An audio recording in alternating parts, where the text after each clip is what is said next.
그래요. 오늘 본문은 우리 창세기 23장이 되겠습니다. 저희가 지난번 창세기 22장은 너무 중요하니까 두 주에 걸쳐서 이렇게 말씀을 살펴보았고, 오늘 23장 우리가 같이 이제 보겠습니다. 우리 1절부터 20절까지인데 우리 교독하겠습니다. 사라가 127세를 살았으니 이것이 곧 사라가 누린 횟수라. 사라가 나간 헤브론 곧 기럇 아르바에서 죽음에 아브라함이 들어가서 사라를 위하여 슬퍼하며 애통하다가 그 신 앞에서 일어나 나가서 헷 족속에게 말하여 이르되, 나는 당신들 중에 나그네요 거류하는 자이니 당신들 중에서 내게 매장할 소유지를 주어 내가 나의 죽은 자를 내 앞에서 내어다가 장사하게 하시오. 헷 족속이 아브라함에게 대답하여 이르되, 내 주여 들으소서. 당신은 우리 가운데 있는 하나님이 세우신 지도자이시니 우리 묘실 중에서 좋은 곳을 택하여 당신의 죽은 자를 장사하소서. 우리 중에서 자기 묘실에 당신의 죽은 자 장사함을 금할 자가 없으리이다. 아브라함이 일어나 그 땅 주민 헷 족속을 향하여 몸을 굽히고 그들에게 말하여되 나도 나의 죽은 자를 내 앞에서 내어다가 장사하게 하는 일이 당신들의 뜻이시되 내 말을 듣고 나를 위하여 소알의 아들 에브론에게 구하여 그가 그의 밭머리에 있는 그의 막벨라 굴을 내게 주도록 하되 충분한 대가를 받고 그 굴을 내게 주어 당신들 중에서 매장할 소유지가 되게 하기를 원하노라 하매, 에브론이 헷 족속 중에 앉아있더니 그가 헷 족속 곧 성문에 들어온 모든 자가 듣는 데서 아브라함에게 대답하여 이르되, 내 주여 그리 마시고 내 말을 들으소서. 내가 그 밭을 당신에게 드리고 그 속의 굴도 내가 당신에게 드리되 내가 내 동족 앞에서 당신에게 드리오니 당신의 죽은 자를 장사하소서. 아브라함이 이에 그 땅의 백성 앞에서 몸을 굽히고 그 땅의 백성이 듣는 데서 에브론에게 말하여 이르되, 당신이 합당히 여기면 청하건대 내 말을 들으시오. 내가 그 밭값을 당신에게 주리니 당신은 내게서 받으시오. 내가 나의 죽은 자를 거기 장사하게 노라. 에브론이 아브라함에게 대답하여 이르되, 내 주여 내 말을 들으소서. 땅값은 은 400세겔이나 그것이 나와 당신 사이에 무슨 문제가 되리이까. 당신의 죽은 자를 장사하소서. 아브라함이 에브론의 말을 따라 에브론이 헷 족속이 듣는 데서 말하대로 3인이 통용하는 은 400세겔을 따라 에브론에게 주었더니 마므레 앞 막벨라에 있는 에브론의 밭 곧 그 밭과 거기에 속한 굴과 그 밭과 그 주위에 둘린 모든 나무가 성문에 들어온 모든 헷 족속이 보는 데서 아브라함의 소유로 확정된지라. 그 후에 아브라함이 그 아내 사라를 가나안 땅 마므레 앞 막벨라 밭 굴에 장사하였더라. 마므레는 곧 헤브론이라. 이와 같이 그 밭과 거기에 속한 굴이 헷 족속으로부터 아브라함이 매장할 소유지로 확정되었더라. 아멘. 네. 이제 아브라함의 이야기가 우리 창세기 11장 끝부분부터 시작해서 우리 지난주에 22장에서는 이제 클라이막스로 이제 이삭을 바치는 사건이 일어났고, 이제 그래서 그 아브라함의 이야기가 이제 결론을 이제 향해서 갑니다. 그러고 이제 그 아브라함의 이야기는 그 다음 세대, 차 세대의 이삭의 이야기로 넘어가지요. 예, 근데 이제 그게 25장부터 나오는데 그 사이에 23, 24, 25장 그 사이에 이제 세 가지 이제 에피소드가 더 이제 나옵니다. 그래서 오늘은 이제 아브라함의 아내이자 이삭의 어머니인 사라가 죽는 이야기가 나오고, 그 다음 장 24장에는 이삭의 아내를 구하는 이야기가 나오고, 그 다음 25장 그 앞에 부분에는 아브라함이 이제 죽는 이야기가 나옵니다. 그래서 그 세 가지 이야기가 이제 이렇게 마무리가 이제 되면서 이제 믿음의 이야기가 계속 그 다음 세대인 이삭을 통해서 넘어갑니다. 우리가 다 지금까지 정말 흥미진진하게 따라온 아브라함과 사라의 그 믿음의 그 여정이 정말 무엇을 향해서 달려왔나, 이렇게 참 사라가 127세가 돼서 오늘 보니까 이제 죽습니다. 그죠? 죽어요. 그래서 참 이제 우리 인간의 죽음에 대해서도 우리가 생각을 해보게 되고, 그것과 특별히 우리 사랑하는 사람을 떠나보낼 때 그것이 아내든 남편이든 가족이든 아니면은 정말 친척이든 이제 인간의 어떤 죽음 앞에서 우리가 정말 누가 가르쳐 주지 않아도 그 죽음에 대해서 우리가 애도를 하게 되고 그렇지만 오늘 이 아브라함은 믿음의 사람인 아브라함은 그것을 어떻게 하나 이제 그것이 얼마나 또 하나님을 이렇게 22장에서도 봤지만 그렇게 하나님을 의지하는 아브라함이 아내의 죽음을 어떻게 받아들이나 이제 그런 걸 우리가 살펴보는 또 중요한 대목이 되겠습니다.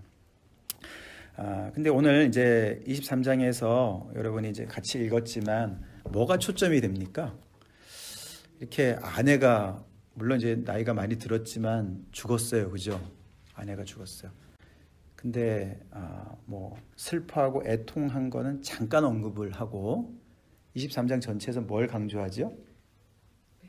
네, 매장지에 대한 얘기를 그게 초점이에요, 그죠? 그래서 좀 이상해요, 그죠? 왜 매장지를 그렇게 초점을 맞췄을까? 아니 뭐 남편이 뭐 물론 이제 이게 뒤에 따져 보면은요, 아브라함은 이 이후에도 한 거의 40년을 삽니다. 38년을 더 살아요. 근데 이제 그동안에 정말 부자인 줄 알았는데 아니 뭐 저기 장지 하나 마련을 못 해놨나 그런 생각이 좀 들기도 하고 말이죠. 뭐 구태여 그렇게 또 장지를 꼭 그렇게 거기다가 어떻게 뭐 하려고 그렇게 애를 쓰나 이제 이런 생각이 좀 들긴 합니다, 그죠? 근데 오늘 본문은 결국에는 이제 그 장지가 굉장히 매장지가 굉장히 중요한 이제 그런 포인트가 됩니다. 참 신기합니다. 결국은 그게 아브라함의 유일한 소유지가 되는 거예요. 하나님께서 그 땅을 약속해 주셨는데, 그렇죠? 하나님의 약속은 다 있어요, 그죠? 다 너 거야. 다 이미 벌써 이미 보여주셨고, 하나님의 약속이 아주 있었고, 그 아브라함은 그 믿음을 따라서 그걸 살아왔어요. 살았어요, 그죠? 근데 아직까지는 하나도 소유권이 없었어요, 그죠? 근데 결국에는 아내가 죽음으로 인해서 매장지를 사는 것을 통해서 첫 번째 소유지를 획득하게 되는 거예요. 참 아이러니컬합니다. 우리가 이 부부가 하나님께서 건장할 때 이삭을 안 주셨어요, 그죠? 봤잖아요. 그들의 몸이 거반 죽은 것 같을 때 이삭을 주셨어요. 그러니까 하나님의 약속은 두 가지였지 않습니까? 후손과 뭐였어요? 땅이었어요, 그죠? 후손은 그들의 몸이 거반 죽었을 때 주셨고 땅은 언제 주셨어요? 이 사라가 죽으니까 사망을 하니까 매장지로 주시는 거예요. 그 밭대기 조그만 거를 주시는 거예요, 하나님이. 참 신기합니다. 자, 오늘 우리가 이제 본문을 잠깐 보겠습니다. 이게 이제 그래서 사라가 127세를 살았다 그렇게 나면서 기럇 아르바, 그게 이제 헤브론의 옛 이름이라고 합니다. 기럇 아르바에서 죽었다. 근데 아브라함이 들어가서, 이 들어갔다는 말이 Abraham went to moon 이렇게 나옵니다. 그래서 아브라함이 다른 데 있다가 거기를 간 거로 나와요. 그래서 이게 뭐 별거를 했나 어떻게 된 건가 이제. 근데 아마 뭐 이 텐트가 이제 다르게 어디 뭐 예를 들어서 뭐 아브라함은 저기 어디죠 브엘세바에 있고 뭐 예를 들어서 이렇게 다른 장소에 있었던 것 같습니다. 그래서 아내가 이제 그 죽어서 이제 거기에 이제 아내를 이제 한테 가서 슬퍼하고 애통을 했다 그럽니다. 우리 믿는 사람들은 울면 안 됩니까?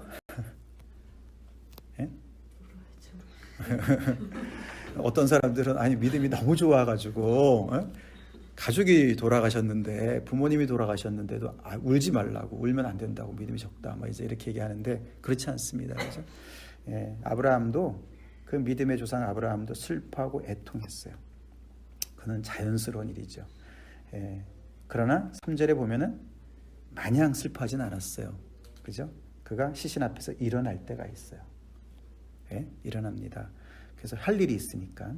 그래서 이제 슬퍼하고 애통하는 기간을 갖고 얼마나 됐는지 모르지만 그는 그 앞에서 일어나게 됩니다. 그래서 거기 그 땅의 헷 족속을 찾아가서 이야기를 합니다. 거기에 이제 재미있는 표현이 나와요. 아브라함은 그 사람들에게 자기를 어떻게 소개하냐면 4절에 보면은 나는 당신들 중에 나그네요 거류하는 자다 이렇게 얘기를 합니다. 그죠? 나는 여기에 이렇게 거주하지만 나는 소유권이 없는 사람이다. 그런 얘기를 합니다. 내가 어떤 권리가 없다. 그런 얘기를 합니다. 그러면서 당신들이 내가 이 아내를 매장할 수 있는 소유지를 나한테 주어야만 내가 매장을 할 수 있다. 장례를 치를 수 있다. 그러면서 부탁을 합니다. 이게 이제 소유지를 주어, give, 이제 그 준다는 말이 많이 나옵니다. 근데 사실은 그 말이 이제 나한테 팔아라 그런 뜻이에요. 이 사람들이 계속 얘기가 준다는 말로 얘기를 해요. 서로 얘기를 해요. 근데 사고 팔고 얘기를 하는 거예요. 근데 그 당시 얘기로는 이제 그렇습니다. 그러니까 이제 헷 족속이 그 말을 듣고서는 6절에 뭐라고 대답합니까? 그들은 아브라함을 어떻게 보았습니까? 당신은 우리 가운데 있는 하나님이 세우신 지도자십니다. 이렇게 얘기를 해요. 그게 이제 여기 NIV에는 a mighty prince 이렇게 번역이 되어 있지만 사실 거기 원문에는 하나님이란 단어가 들어가 있어요. 그래서 a prince of God 이렇게 이제 번역을 해야 맞아요. 그러니까 하나님의 왕자, 천자인 거예요. 천자, 한마디로 천자. 당신은 우리 가운데 있는 나그네라고 얘기하시고 거류민이라고 얘기하셨지만 우리 눈에 당신은 하나님의 왕자입니다. 그렇게 얘기를 하는 거예요. 그러니까 우리 묘실 중에서 그 중에 원하는 걸 골라 잡으세요. 우리가 드릴게요. 이렇게 얘기를 하는 거죠. 그죠? 그렇게 얘기합니다. 이 이제 4절과 6절에서 우리가 이제 생각을 해봐야 되는 게 있습니다. 이 자체도 굉장히 아이러니합니다. 그죠? 그러니까 결국 이걸 두 개를 4절과 6절을 짬뽕해 보면 아브라함은 하나님이 세우신 지도자인데 뭐죠? 나그네로 살았고 거류민으로 살았다. 그 땅에서는 그런 말이잖아요. 그죠? 이게 참 세상의 천자는 모든 걸 다 가지고 있잖아요. 그죠? 어떻게 부인의 매장지가 없겠습니까? 근데 이 하나님이 세우신 지도자인 아브라함은 어떻게 살았길래 매장지 하나 없이 살았냐고요. 자기 소유권이 이렇게 없냐고요. 그게 이제 오늘 말씀의 포인트예요. 그게 이제 믿음의 길의 모습이에요.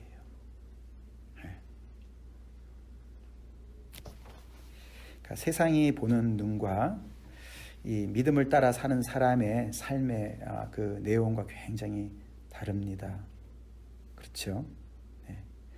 아브라함은 그들 속에 있으면서 나그네로 살았습니다. 그래서 우리가 이제 히브리서에도 보면은 어떻게 살았죠? 그는 본향을 향해서 살았어요. 그죠? 이 땅에 정착하려고 살지 않았어요. 그러니까 하나님의 약속을 따라서 살아가는 사람이 이제 하나님께서 약속을 주셨어요. 그 땅에 전부 너 거야. 이제 그렇게 말씀해 주셨는데 당장은 소유권 하나도 안 주시고 약속만 붙잡고 살도록 하시고 그래서 계속 나그네로 거류민으로 사는 거예요. 우리가 지난번 22장에서도 아브라함이 아들을 바치라고 하나님께서 명령하셨을 때 거기에서 우리가 흔히 하듯이 진짜 내가 이거 하나님 괜히 따라온 거 아니야. 아니 하나님 따라서 도대체 뭐가 좋은 거야. 뭐 남는 게 뭐가 있냐. 여기서도 이제 아내가 이렇게 죽은 것을 보면서 아니 하나님은 약속만 해주시고 도대체 뭘 주셨냐. 이제 죽었으니 끝난 거 아니냐. 그런 생각 충분히 할 수 있잖아요. 그죠? 근데 22장에서도 그렇게 생각을 안 했고 그냥 하나님의 말씀에 순응하고 아들을 진짜 제물로 바치는 거죠. 23장에도 이렇게 이게 자기 모습이죠. 그죠? 내가 이 땅에 나그네고 거류한 자고 그래서 나한테 아무런 소유권이 없다. 그게 사실이에요. 그런데도 그는 그것 때문에 막 비굴하고 말이죠. 너무 불행하고 내 인생 너무 미serable. 나는 하나님을 믿긴 하지만 난 너무 저 사람들이 부러워. 이런 거 하나도 없죠. 있어요? 없어요? 없어요. 얼마나 당당하게 살았으면 그 사람들의 눈에 당신은 하나님이 세우신 지도자예요. 이게 도대체 뭘 보고 이렇게 얘기를 했을까? 소유권이 하나도 없는 사람인데. 신기하죠. 신기해요. 세상 사람들이 영적으로 눈이 어둡죠. 그런데 어떻게 이 햇사람들은 이 아브라함을 알아봤을까? 우리 믿는 사람들의 기계가 거기에 있지. 세상 사람들은요, 우리가 믿는 사람들이 세상 사람들하고 비슷하면은 격분해요. 믿는 사람들이 어떻게 그렇게 살 수 있어? 교회가 어떻게 그럴 수 있어? 얘기합니다. 그죠? 그래서 교회는 교회 나와야 된다고 세상이 외치죠. 신문 보세요. 신문 보세요. 도대체 목사가 저럴 수 있냐? 뭐, 교회가 저럴 수 있냐? 이런 말 하잖아요. 그죠?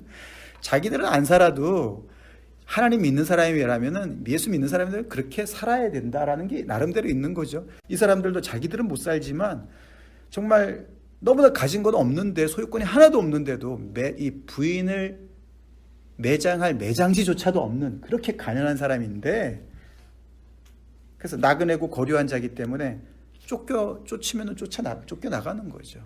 뭐 예를 들어서 뭐 중국이나 말이에요. 미얀마도 이번에 뭐 그렇다 그러던데, 거기에 이제 선교사들이 가가지고 아무리 막 투자하고 말이죠, 빌딩을 세우고 그래도요, 그 정부에서 나가라 그러면 나가야 돼요. 그게 자기 소유권이 아니에요. 그런 거랑 똑같은 거죠. 쫓아내면 쫓겨나가야 되는 신세인 거예요. 그런데도 그들이 볼 때는 하나님이 세우신 지도자다, Prince of God이다, 이렇게 얘기를 해요.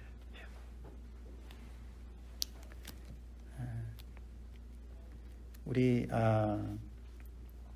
그러니까 그것은 이제 바로, 그러니까 이제 이렇게 표현할 수 있죠. 그는 God's Prince였지만, 하나님의 왕자였지만 그는 땅떼기 하나 없는, 밭떼기 하나 없는 거류민으로 산 거예요. 이게 안 맞아요, 앞뒤가.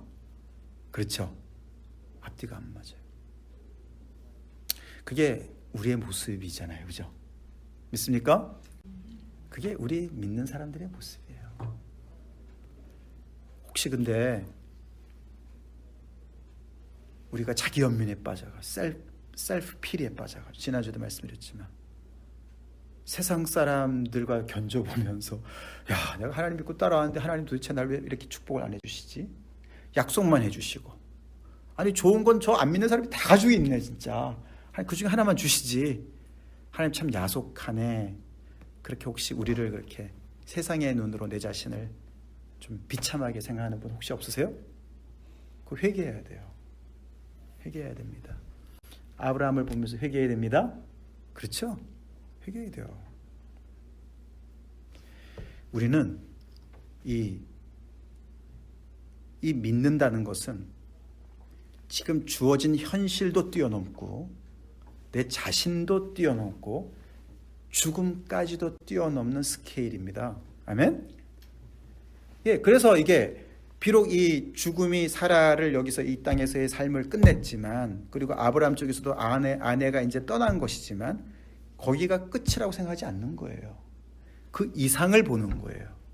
그 이상을 보는 증거가 바로 이 하나님께서 약속하신 이 땅에 구체적으로 이 매장지를 확보하는 것으로 나타나요. 아멘? 그거예요. 그래서 다른 데도 말고 여기다가 이 매장지를 지금 확보하는 이유가, 그것만 딱 확보를 해도 이 땅 전부가 내 거야, 하나님이 주신 거야 라고 이야기하는 거랑 똑같기 때문에 그런 거예요. 그래서 이 막벨라 굴에 사라가 제일 먼저 이제 거기에 이제 장례가 되지만, 그 다음엔 누가 들어갑니까? 거기에 아브라함이 죽어서 거기에 장례가 되고요. 그 다음에는 그의 아들 이삭도, 그의 와이프 이름이 뭐죠? 우리가 앞으로 만나지만 리브가. 그 다음에 그 밑에 3대째 누구죠? 야곱. 야곱의 아내 누구? 둘이 있었잖아요. 라헬과 레아가 있는데 레아가 거기 묻혀요, 같이. 라헬은 베들레헴에 묻힙니다. 그래서 어떻게 보면 진짜 그 요셉은 야곱은 라헬을 더 사모했지만 레아가 언니잖아요. 그러니까 그래서 정실로는 레아가 하나님께서 인정하시는 것으로 이렇게 볼 수가 있죠. 그 6명의 거기 믿음의 그 조상들이 거기에 묻혀요. 바로 이 무덤에. 그래서 그들은 죽어서 말을 못하지만 그 무덤이 계속 그들의 믿음을 증거하고 있어요. 어떻게 증거합니까? 이 땅은 하나님께서 우리에게 주신다고 그랬어. 그들은 묻혀 있지만 그들의 이 믿음의 행위를 통해서 이 무덤을 통해서 마치 어떻게 됐습니까? 그래서 이게 참 이제 이게 헷족 속 사람들이 말이죠. 예를 들어서 그 전에 이제 사라가 죽기 전에 아브라함이 미리 내가 좀 땅을 좀 사겠다 이랬으면은 분명히 이제 거절하고 막 이제 굉장히 이제 적대감을 갖고 얘가 여기서 우리랑 지금 뭘 하려고 그러나 이렇게 분명히 생겼을 거죠. 근데 이거는 이제 사람이 죽었으니까 같이 인지상정이잖아요, 그죠? 그러니까 불쌍히 여기는 거예요. 그래서 이게 참 아이러니컬한 거예요. 그래서 결국은 죽어서 이들이 이 거류민의 신세를 벗어나고 거기에서 뭔가를 자기 소유권을 찾는 거예요. 사는 거예요. 그래가지고 거기에 발을 들여놓은 거죠. 지금 그 땅에, 그죠? 이제 사라가 죽음으로 그 땅에 발을 들여놨어요. 그러고 나서 하나님께서 결국에는 그 약속을 성취하셔서 그 땅을 주시지 않습니까? 하나님이 참 놀랍습니다. 자, 그렇기 때문에 그런 모든 것이 우리의 믿음과도 연결이 되는 것이죠. 자, 거기 가기 전에 이제 조금 더 중요한 얘기 하기 전에 오늘 사실 이제 그 다음에 그래서 4절부터 이 아브라함이 저희 거의 어디까지입니까? 거의 16절까지가 계속 이제 이제 협상하는 얘기가 나오지 않습니까? 그래서 보면은 뭐 처음에 아까도 읽어봤지만 해족속이 아니 당신이 이렇게 훌륭한 분이시니까 우리 묘실 중에 아무거나 제일 좋은 거 골라서 그냥 하세요. 이렇게 얘기를 했어요. 그죠? 근데 이제 아브라함은 당연히 그걸 원치 않죠. 그죠? 이걸 법적으로 확실하게 해야 되잖아요. 그죠? 그렇기 때문에 내가 사겠다. 그러면서 미리 생각했던 게 있었나 봅니다. 그래서 소할의 아들 에브론에게 구해가지고 그의 반머리에 있는 그의 막벨라 굴을 내게 주도록 하세요. 그렇게 이제 거기 사람들한테 얘기를 했고, 그러니까 거기에 이제 에브론이랑 같이 이제 얘기를 합니다. 그랬더니 그 사람도 당연히 어떻게 했습니까? 아니라고 무슨 소리냐? 내가 이거를 드리겠다. 거기다가 그냥 당신이 원하는 대로 더 많이 드리겠다. 그렇게 얘기를 합니다. 그죠? 그러니까 이제 서로가 굉장히 이렇게 리스펙트하면서 얘기를 합니다. 그러니까 12절에 아브라함이 이에 그 땅의 백성 앞에서 몸을 굽히고 나이가 많은 137세잖아요. 아브라함이 그죠? 그런데도 그한테 굉장히 깍듯하게 얘기하면서 그 땅의 백성이 듣는 데서 이게 이제 성문 앞에서 얘기했다는 얘기 이제 다 그 법정인 자리거든요. 법정이에요. 그러니까 그래서 이 모든 것을 다 사람들 보는 앞에서 법적으로 하는 거예요.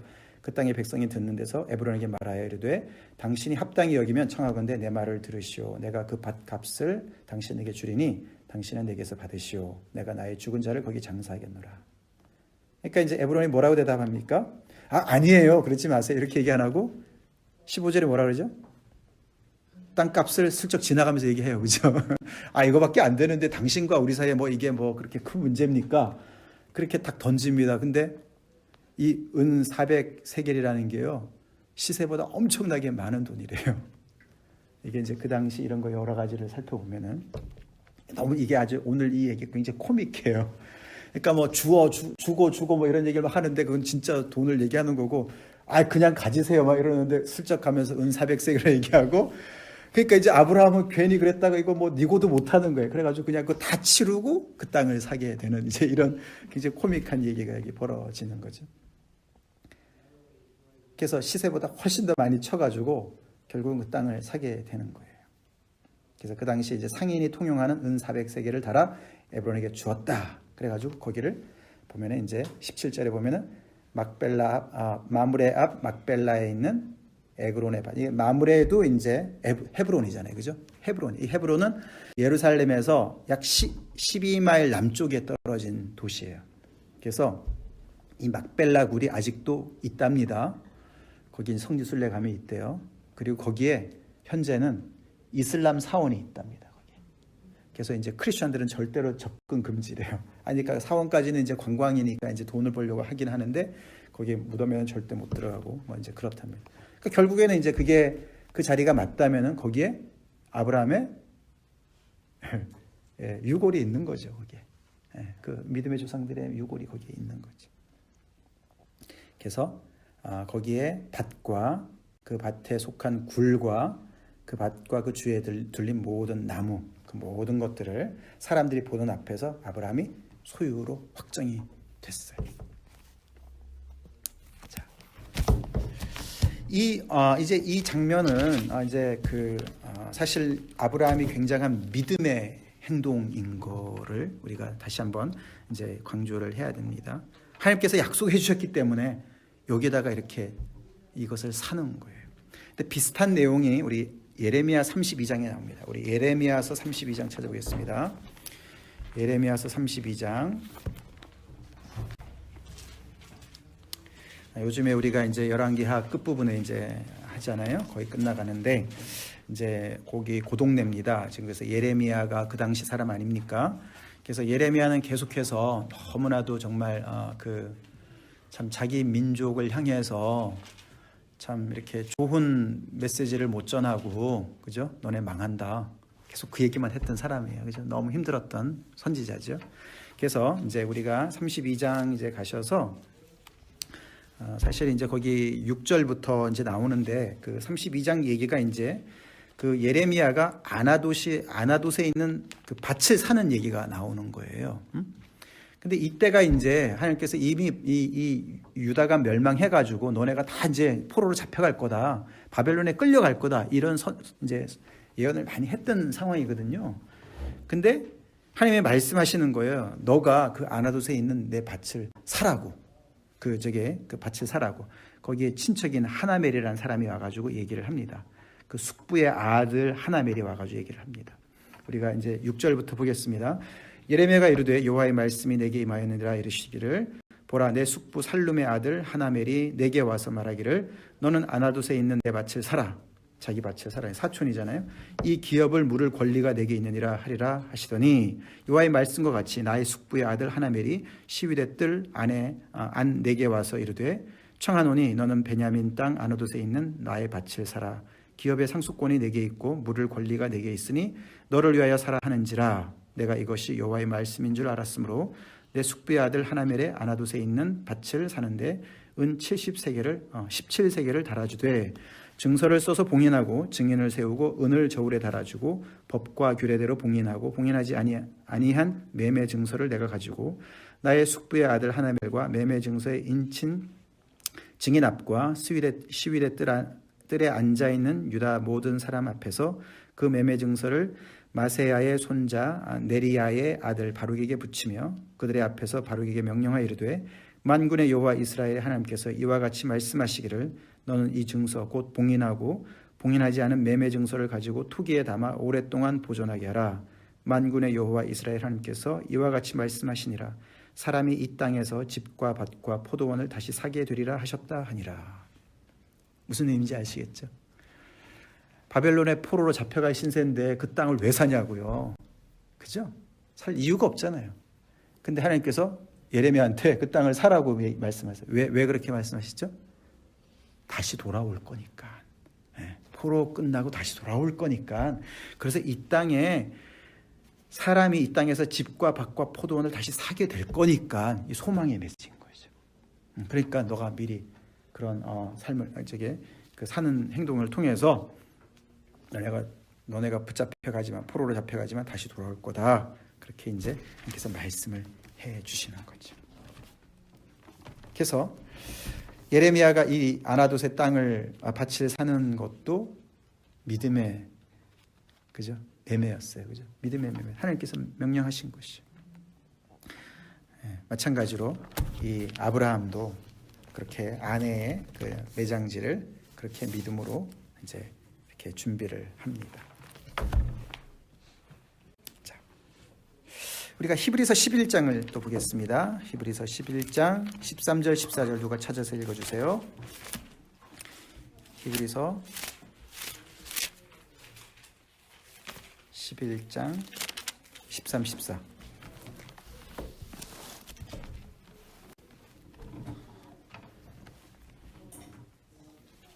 이 사람들은 다 믿음을 따라 죽었으며 약속을 받지 못하였을 때 그것들을 멀리서 보고 환영하여 또 땅에서는 외국인과 나그네임을 증언하였으니 그들이 이같이 말하는 것은 자기들이 본향 찾는 자임을 나타냅니다. 예. 그 이제 이 사람들은 앞에 쭉 나온 이제 믿음의 조상들을 얘기하는 겁니다. 다 믿음을 따라 어떻게 됐다고요? 믿음을 따라 살기도 했지만 죽었다. 믿음을 따라 죽었다. 그죠? 그러니까 이들의 믿음의 그 범위가 얼마나 큽니까? 그죠? 예. 믿음은 살아서도 중요하고, 예. 죽을 때도 믿음을 따라서 죽었다는 거예요. 그래서 우리 믿는 사람들은 이 아브라함도 아까도 봤지만 아내의 죽음 앞에서 슬퍼하고 애통하고, 그러나 그럴 수만 없어서 일어나서 해야 할 일들을 하면서 결국에는 소망으로 끝나죠. 이 무덤을 사는 것이 소망으로 끝나죠. 그래서 아브라함은 어디까지 봤는지 모르지만 결국에는 이 이삭을 바치면서도 소망 가운데 바친 것처럼, 예? 아내를 매장하면서도 소망 가운데서 하나님을 바라보면서 믿음으로 매장한 거예요. 아멘? 와, 그러니까 그래서 우리 믿는다는 것은요, 우리의 이 뭐랄까, 우리가 바라는 것이 이 세상의 현실에만 있는 것이 절대로 아니죠. 그렇죠? 그러니까 우리가 아까도 말씀드렸지만 믿음은 나를 넘어서고 눈에 보이는 현실을 넘어서고 죽음까지 넘어서서 무엇을 소망합니까? 우리가 무엇을 소망합니까? 결국은 하나님의 약속과 미래를 소망하는 거예요. 이들에게는 하나님께서 땅과 후손을 약속해 주셨지만 우리 크리스천들, 우리는 어떻습니까? 그래서 무엇을 약속해 주십니까? 예, 아까도 우리가 잠깐 봤지만 우리가 바라는 것이 눈에 보이는 것이 아니죠. 그죠? 이것만이 아니죠. 그죠? 보이지 않는 영원한 것이죠? 믿습니까? 예, 그래서 결국 다시 그걸 표현한다면은 하나님의 미래를 우리는 소망하는 것이죠. 우리 로마서 8장 같이 보겠습니다. 로마서 8장. 그래서 이 믿음의 길은 아무도 못 말려요. 죽음조차도 못 말리는 길이에요, 이게. 우리가 로마서 8장 24절, 25절 누가 읽어주세요.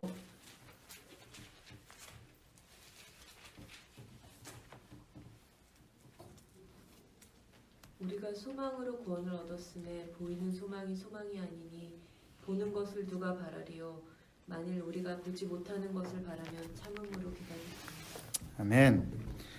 우리가 믿음으로 구원을 얻죠. 근데 여기는 소망으로 구원을 얻었다 그럽니다. 소망으로. 아까 우리가 히브리서도 봤지만 그들은 약속을 바라볼 뿐이었어요. 손에 잡지를 못했어요. 여러분들 하나님께로부터 받은 약속이 있으시죠? 근데 그 약속이 내가 살아 생전에 다 내가 내 손에 잡을 거라고 생각을 하지 마세요. 네? 거의 99.99%는 못 잡고 우리가 죽을 겁니다. 근데 그것이 어떻게 해요? 그런 가운데서 본향을 바라보면서 이 아브라함은 말이죠. 이 나이가 되도록 나그네로 거류민으로 하나님의 약속을 붙잡고 그리고 아내의 죽음 앞에서도 그것을 뛰어넘어서 하나님의 약속에 따라서 장지를 거기서 사가지고 매장해서 거기다가 그걸 매각해가지고 거기다 매장을 하고 그러면서 어떻게 해요? 그 끝까지 그 약속을 바라보면서 하나님의 약속이 성취될 것을 바라보는 그 소망하는 가운데 살았어요. 그래서 여기도 보면은 우리가 소망으로 구원을 얻었다는 얘기예요. 그 말은 뭡니까? 우리한테 하나님께서 우리 이 예수님이 오신 이후에 우리 믿는 사람들에 뭘 주셨습니까? 새 생명 주시고 무엇보다도 여기 로마서 8장에 성령을 주신 것이 나오죠. 하나님의 자녀들에게 성령을 주셔서. 그렇지만 여전히 우리가 소망하는 것이 있어요. 우리가 탄식하는 것이 있어요. 이 땅에 우리가 고통을 겪고 있는 것이 있고 우리가 정말 탄식하는 것이 있고 결국 그러면서 우리는 우리의 몸의 속량을 기다린다. 그런 말이 나와요. 우리가 예수님의 그 십자가의 보혈로 말미암아 하나님께 의롭다함을 받았어요. 근데 그 믿음으로 우리가 의롭다함을 받았지만 현재적으로 받았고 여기도 구원은 과거형이지만 그것이 완성될 미래가 있죠. 그리고 우리의 이 영뿐만 아니라 우리를 살리는 그리스도의 영뿐만 아니라 우리의 이 몸, 썩어 없어질 이 몸도 몸의 속량까지 우리가 바라는 미래가 있죠. 믿습니까? 하나님의 구원이 온전히 완성될 그날 죽음도 없고 눈물도 없고 그래서 우리 사랑하는 사람들과 헤어짐도 없고 그런 날을 소망하는 거예요. 믿습니까? 그래서 우리 믿는 사람들은요, 이 세상에서 욕심을 그렇게 부리면 안 돼요. 내가 원하는 걸 하나님께 다 내가 이 땅에서 받아 누리려고 하는 것이 믿는 것이 절대로 아니에요. 많은 경우에 있어서는 어떻게 눈에 보이지 않는 것들을 하나님께서 약속해 주셨기 때문에 그래서 여기서 보면 우리가 소망으로 구원을 얻었기 때문에 보이는 소망이 아니다. 보는 것을 누가 바라냐. 그렇게 얘기합니다. 그래서 결국은 하나님의 미래는 보이지 않는 것이에요. 보이지 않는 것이에요. 자, 그래서 우리가 우리가 믿는 이 믿음의 길은 죽음까지 넘은 소망을 얘기해요. 그래서 우리 믿는 사람들이 그리프하는 거, 슬퍼하는 것, 사랑하는 사람들을 떠나보낼 때 그 슬픔은 굉장히 그 부분에서 독특하죠. 다릅니다. 세상 사람들도 슬퍼하죠. 그러나 정말 그거는 어떻게요? 기약이 없는 슬픔이에요. 정말 그거야말로 감당할 수 없는 슬픔이에요. 예수님께서 나사로의 무덤 앞에서 우셨어요. 그죠? Jesus wept. 왜 우셨어요? 통분히 여기시면서 우셨다. 그렇게 했어요. 그죠? 그 사망이 인간의 그 삶 속에 들어와서 그 사망이 왕노릇하는 그 모습이 너무나 거기에 분개하시는 것이고 거기에 종노릇하는 인간이 너무 불쌍하고 너무나 정말 거기에 그냥 절절매는 그런 상황이 불쌍한 것이고 사망이 왕노릇하는 그렇죠? 거기에 종노릇하는 모습이 너무나 불쌍한 것이고 그래서 어떻게 보면은 예수님도 이 죽음으로써 그 무덤을 거기에다가 딱 전진 기지로 삼으시고 거기서 사망을 정복하세요. 아멘? 네? 그래서 우리한테 영원한 그 생명의 선물을 주시는 것이죠. 자, 그래서 우리가 믿는 이 믿음이라는 것이 세상 사람들의 그런 어떤 행동 양식과 너무나 다른 것을 우리는 다시 한번 봐야 돼요.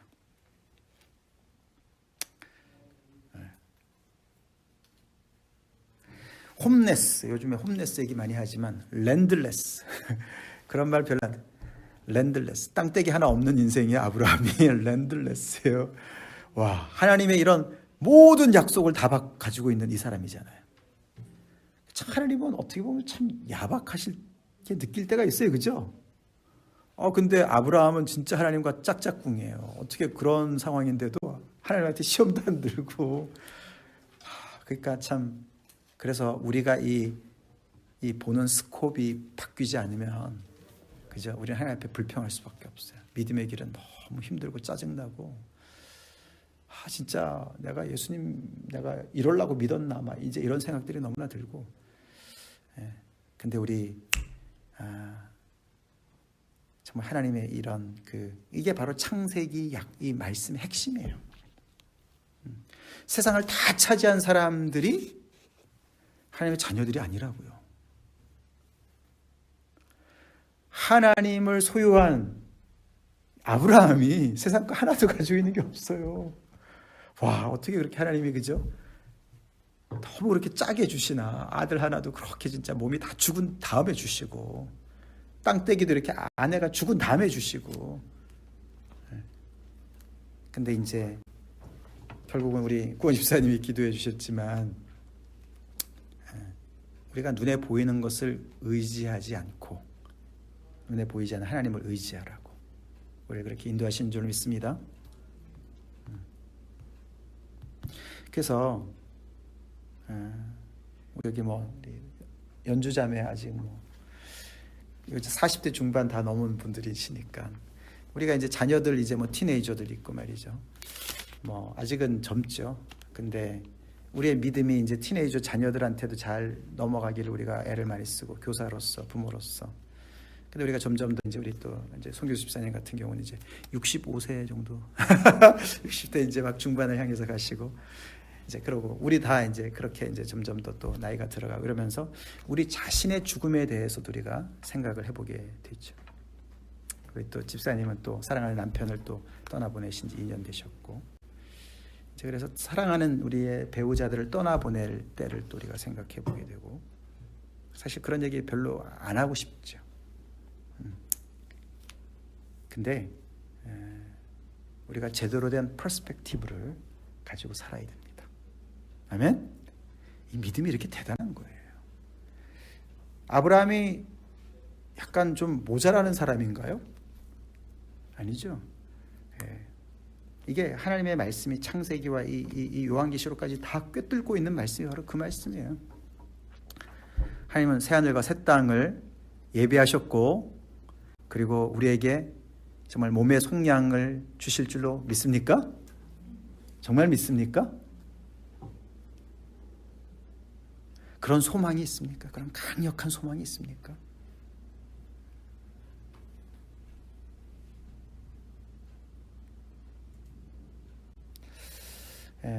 뭐 우리 교회 안에도 몸이 불편하시고 건강이 어려우신 분들도 계세요.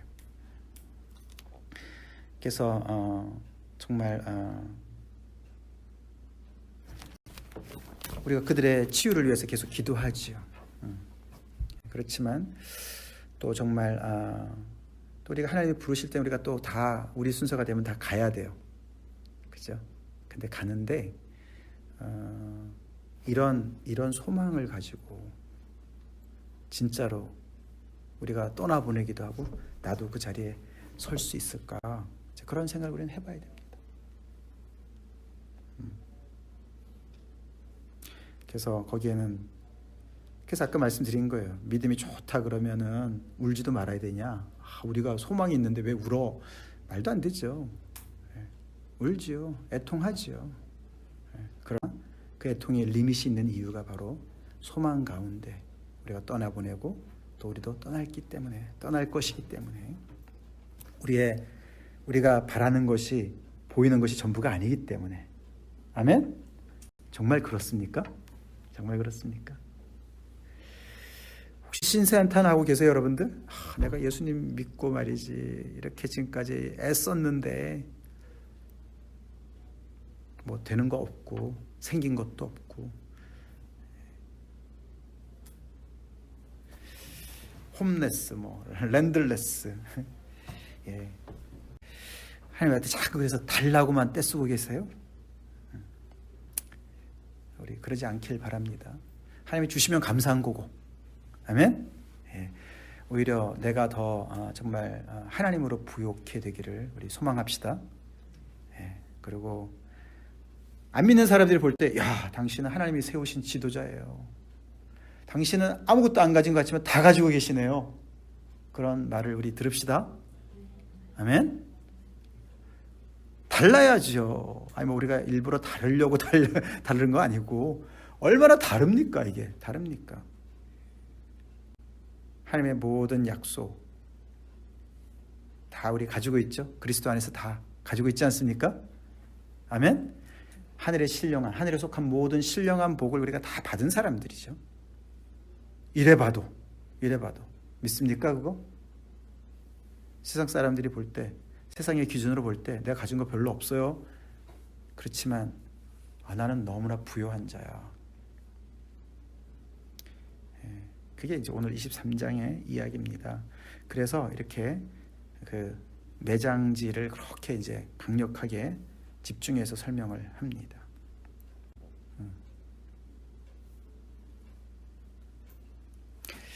그래요. 우리 다 같이 기도하겠습니다.